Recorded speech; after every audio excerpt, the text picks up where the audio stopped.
Donc, on va continuer d'étudier ce petit projet. Alors, je ne sais plus où je m'en étais arrêté. C'est pas grave, on va essayer de faire un petit résumé des épisodes précédents. Alors, on n'était pas sur cette page, mais sur celle-ci. Donc, voilà, ça s'affiche. Vous voyez donc j'utilise des animations CSS. Si on va du côté de Home et qu'on regarde tout en bas, j'ai une animation qui joue sur la propriété opacity, en tout cas sur la valeur de sa propriété, et sur translate y qui permet effectivement de jouer au niveau de l'axe, effectivement des ordonnées, comme vous pouvez le voir, ça glisse du bas vers le haut. Donc on pourrait faire en sorte que ça glisse effectivement du haut vers le bas, comme ici.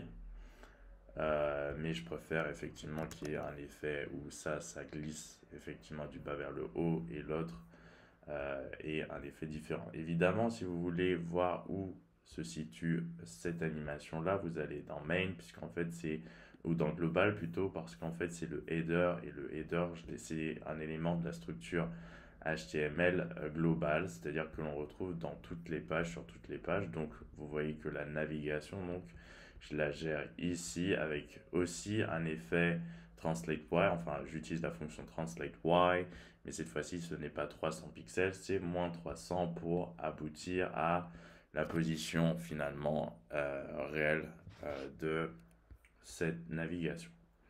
Donc ça c'est déjà fait. Ensuite, cliquer ici pour voir nos produits. Et ce que je vais faire, c'est rajouter un petit effet loading ou ou faire en sorte que finalement on comprenne si là je viens de cliquer, ça met, comme vous pouvez le voir, pas mal de temps. Donc ce que j'aimerais, c'est qu'effectivement l'utilisateur soit au courant que quelque chose est en train de se passer. Donc ce que je vais faire, c'est transformer le texte de cliquer pour voir nos produits en cours de chargement lorsque justement ça charge. Donc ce que je vais effectuer, c'est que je vais travailler dans le JS et à ce niveau, au niveau du main, hop, hop, hop. Et en fait, là, j'ai mis un petit temps.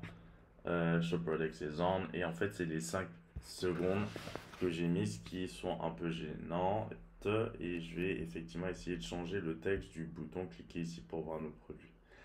Donc, c'est lié à Home, produit en cours de chargement. Donc, je vais effectivement essayer de voir quel est le bouton. Donc le bouton, je lui ai donné aucune classe, mais je sais que c'est le dernier enfant de onSection.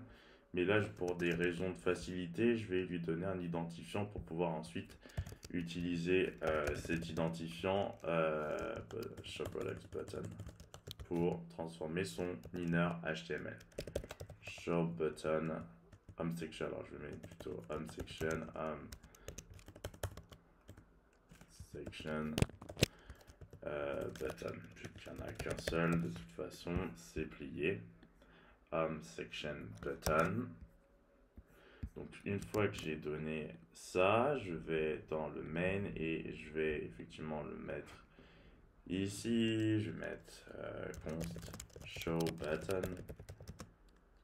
et query selector et CTRL V et je vais mettre un dièse devant pour bien préciser qu'il s'agit effectivement d'un ID. Donc c'est bon. Et ça, ce que je veux faire, c'est que lorsque je clique, je veux changer son inner HTML, show button de inner HTML, et je vais mettre à la place en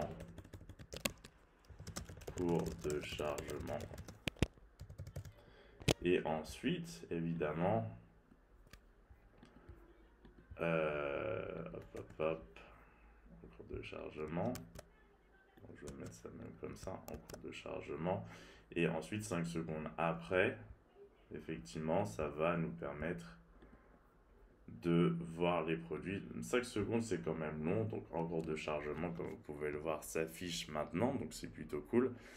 Et effectivement, 5 secondes après le début de l'appel, on voit effectivement les produits. Ensuite, 5 secondes, je trouve que c'est long, je vais mettre juste un petit 3 secondes.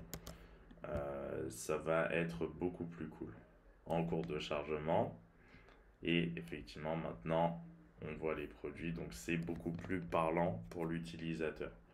Donc c'est tout ce que j'ai fait, j'ai juste changé l'inner HTML de l'élément HTML qui est représenté par showButton, par la variable showButton, à savoir effectivement home section underscore underscore button, puisque je lui ai donné cet identifiant à l'élément. Donc grâce à cet identifiant, je peux effectivement le récupérer, l'insérer comme valeur, l'assigner en tant que valeur à une variable, en l'occurrence showButton, et ensuite showButton devient donc l'élément. Et si je veux jouer sur la propriété inner HTML, donc le contenu finalement, ce qu'il y a entre les balises, donc ici, cliquez ici pour voir nos produits, et bien effectivement j'utilise la propriété inner HTML et je lui assigne une nouvelle valeur, le temps effectivement du chargement des données. Alors là j'ai fait croire qu'il y avait un temps de chargement alors qu'en réalité les données peuvent s'afficher directement, mais bon c'était pour des raisons finalement pédagogiques plus que pour des raisons autres. Donc c'est déjà un truc que je voulais voir dans cette petite vidéo.